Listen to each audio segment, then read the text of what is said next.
നിരവധി വർഗീയ ധ്രുവീകരണ ശക്തികൾ ന്യൂനപക്ഷ ജനവിഭാഗങ്ങളുമായിട്ട് ബന്ധപ്പെട്ട് നിൽക്കുമ്പോൾ അതിനെയെല്ലാം ജമായത്തെ ഇസ്ലാമി മതമൗലികവാദ ശക്തികൾക്ക് പിന്തുണ നൽകി ഇവരുടെ ആദർശത്തിൽ നിന്ന് ആവേശഭരിതരായി എന്നാണ് UDF സർക്കാർ ഈ സത്യവാങ്മൂലത്തിൽ തന്നെ വിശദീകരിച്ചിട്ടുള്ളത്. അപ്പോൾ രാജ്യത്തെ ജനാധിപത്യ വ്യവസ്ഥ, ഭരണഘടന, നിയമങ്ങൾ എന്നിവയോടുള്ള അവഗണനയും വെറുപ്പും പ്രകടമാക്കുന്നതാണ് ജമായത്തെ ഇസ്ലാമിയുടെ ഭരണഘടന, അവരുടെ ഭരണഘടന എന്ന കണ്ടെത്തലും റിപ്പോർട്ടിലുണ്ട്. ഇവരുമായിട്ട് കൂടാൻ ഒരു മടിയുമില്ലാത്ത ഒരു മുന്നണിയാണ് ലീഗും കോൺഗ്രസും ഉൾക്കൊള്ളുന്ന UDF.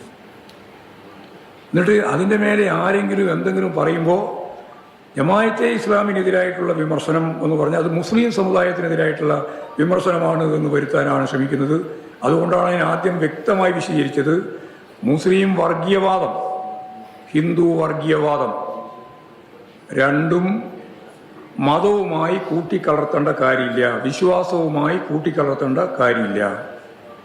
അത് ഞങ്ങൾ കൃത്യമായ നിലപാട് സ്വീകരിക്കുമ്പോൾ ഈ രണ്ട് വർഗീയവാദികളും, അതായത് ഒന്ന് ഭൂരിപക്ഷ വർഗീയതയുടെ അപകടകരമായ നിലപാട് സ്വീകരിക്കുന്ന RSSഉം സംഘപരിവാർ വിഭാഗവും, ന്യൂനപക്ഷ വർഗീയതയുടെ ഏറ്റവും പ്രമുഖ വിഭാഗമായ ജമായത്തെ ഇസ്ലാമിയും നമ്മുടെ മാധ്യമ ശൃംഖലകളും ഇവർക്ക് എതിരായിട്ട് നടത്തുന്ന വിമർശനത്തെ മതവിശ്വാസത്തിനെതിരായിട്ടുള്ള വിമർശനമായിട്ട് അവതരിപ്പിക്കുന്നു എന്നുള്ളതാണ് കേരളത്തിലെ ഏറ്റവും പ്രധാനപ്പെട്ട വർത്തമാന കാലഘട്ടത്തിലെ സവിശേഷത.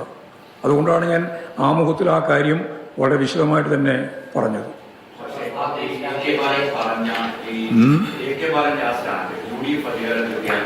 പാർട്ടി സ്റ്റാൻഡാണ് ഞാൻ പറഞ്ഞത്, വെറുതെ ഓരോരോ ചോദ്യം ചോദിക്കണ്ടായിരുന്നു. ഞാൻ പറഞ്ഞതാ പാർട്ടി സ്റ്റാൻഡ്. ഞാനിപ്പോൾ പറഞ്ഞതാണ് പാർട്ടി സ്റ്റാൻഡ്. അത് വിമർശിച്ചോട്ടെ, വിമർശിക്കുന്നവർക്ക് വിമർശിക്കാം, ഓരോന്ന് പറയുന്നതിനനുസരിച്ച് വിമർശിച്ചോട്ടെ. ഞാൻ പറയുന്നില്ല പാർട്ടി സ്റ്റാൻഡാണ് ഞാൻ പറയില്ല. ഞാൻ പറഞ്ഞിടത്തോളം പറഞ്ഞു, അതിനപ്പുറം പറയാൻ ഉദ്ദേശിക്കുന്നില്ല. മാറാട് പറയുന്നതിൽ എന്താ ഇത്ര പ്രയാസം നിനക്ക്? ഞാൻ ചോദിക്കുന്നതാണ്, മാറാട് കലാപത്തിന്റെ കാലം UDFന്റെ കാലമായിരുന്നല്ലോ.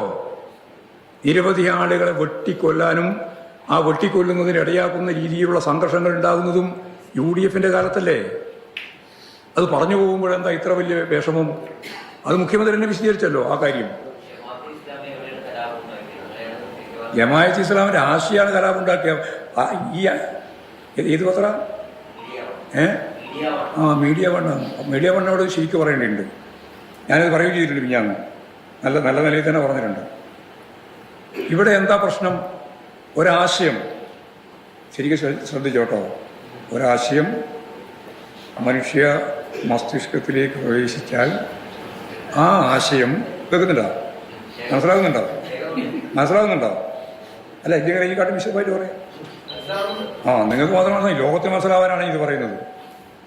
ഒരാശയം മനുഷ്യ മസ്തിഷ്കത്തിലേക്ക് പ്രവേശിച്ചാൽ ആ പ്രവേശിച്ച ആശയത്തിന് തുടരും. മാറാട് എന്ന് പറയുമ്പോൾ ആർക്കാണ് ഇത്ര വിഷമം എന്നാണ് MV ഗോവിന്ദൻ ചോദിക്കുന്നത്. അദ്ദേഹം മാതൃഭൂമി ന്യൂസിന് നൽകിയ പ്രത്യേക അഭിമുഖം ഇന്ന് 5:30 കാണുകയും ചെയ്യും.